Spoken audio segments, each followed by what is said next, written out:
Well, good evening, ladies and gentlemen, and thanks for staying late tonight so we could talk.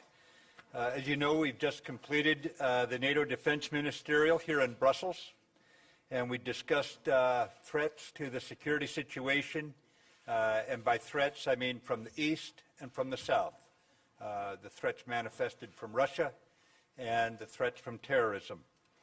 Our focus was heavily on adapting NATO to these circumstances, both institutionally and in the short term as well, what we have to do right away. And we focused on counterterrorism and Russia's destabilizing activities, both in cyberspace and on the ground.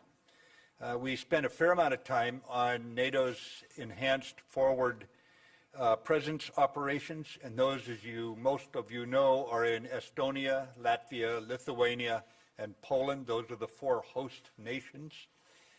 The nations that are framework nations that are in each one of those nations are Canada, the United Kingdom, Germany, and the United States. And around their battle groups, then other nations, upwards of 15 of them, have already contributed forces that are added to each of those framework nations in each of the 4 host nations.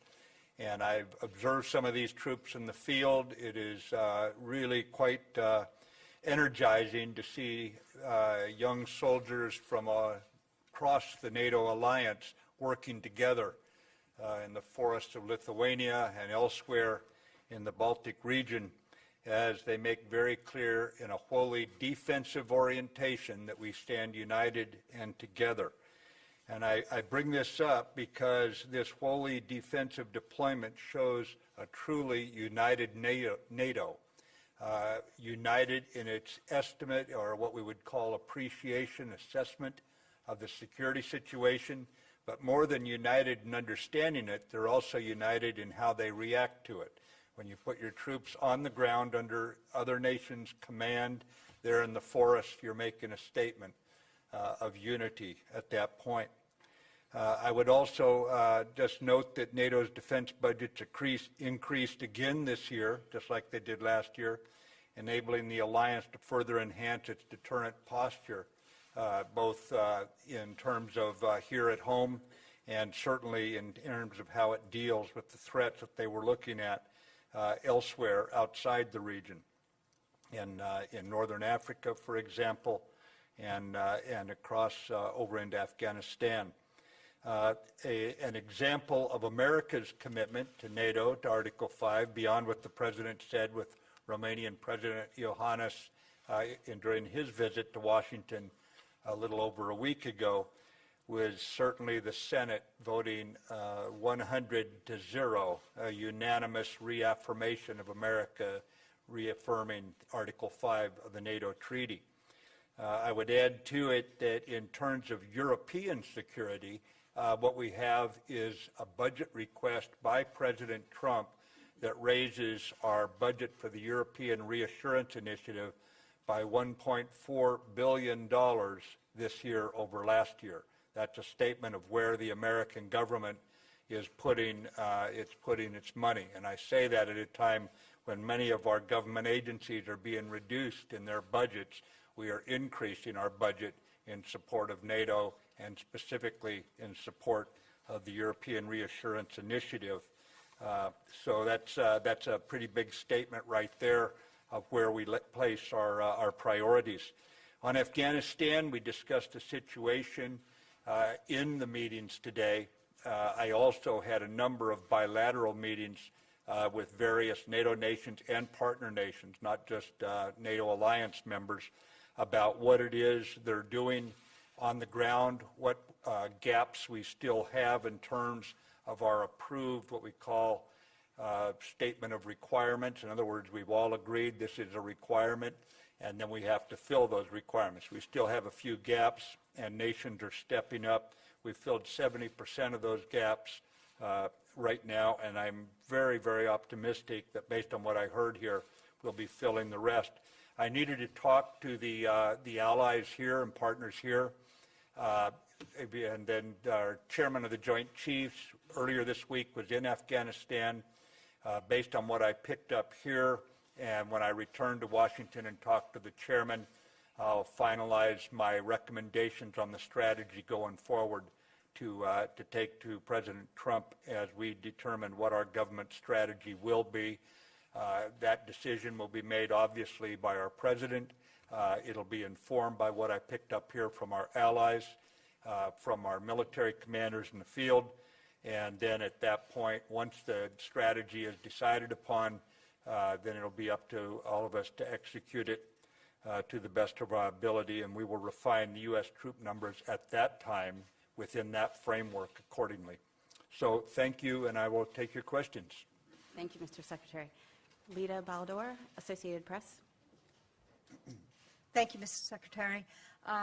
You've mentioned that you spoke to a lot of allies today about their troop commitments and about the ongoing strategy. The U.S. and its allies have been at war in Afghanistan for 16 years now. Do you believe that there are a lot of new ideas out there that you can talk about and implement in the strategy? And specifically, you also mentioned the 70%. Do you believe, you said you were optimistic, you think that you will get all the commitments that you think you're going to need? Well, we'll work out the commitments. Certainly, you never step into the same stream twice. By that I mean what the war was doing 15 years ago is not what it's doing today. Looking back on it, it's pretty much a consensus that we may have pulled our troops out too rapidly, reduced the numbers a little too rapidly. But the difference today is that the Afghan army is actually able to carry the fight, and they've been carrying the fight for some time now. So there's always new ideas you can come up with. There's never a lack of those. There's new opportunities, and certainly the political will is there to carry this fight forward. Ana Pisonero, Europa News. Thank you. Ana Pisonero from the Spanish news agency Europa Press. Sir, by when do you think that it's reasonable for the U.S. and NATO to take a decision on final numbers for Afghanistan? I mean, given that the situation on the ground is very difficult. Thank you. Given the what? That the situation on the ground is very difficult with advances of the insurgents. Thank you. I mean, we'll take the decision when we believe we have the right information, have fleshed it out sufficiently. I think the point you're making, though, is a good one. In other words, what tells you the time is right to take the decision. And what we do is we figure out what it is that we need to do to carry out the assigned mission.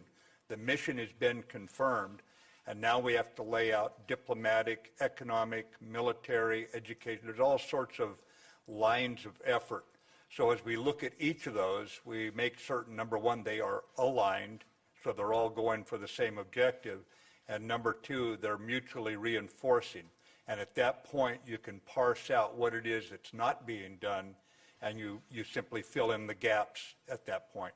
The gaps may be intellectual, they may be numeric, they may be changes of tactics, just pure military tactics.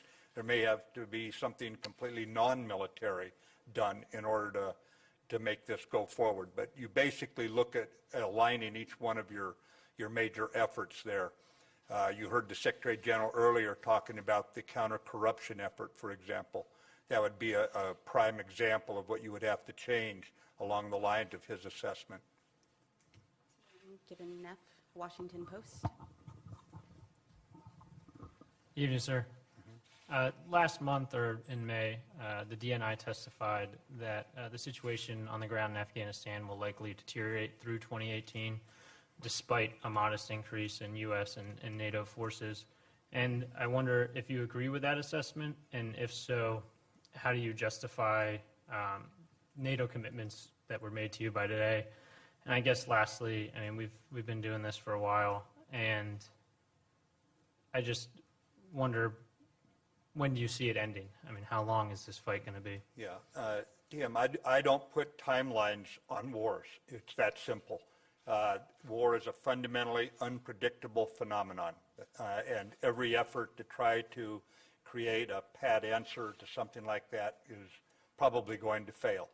The bottom line is NATO has made a commitment because the freedom from fear, freedom from terrorism, that sort of thing, demands that this not be left undone. So at that point, you have got to align your effort. align your resources and put the right people in charge, and you keep going.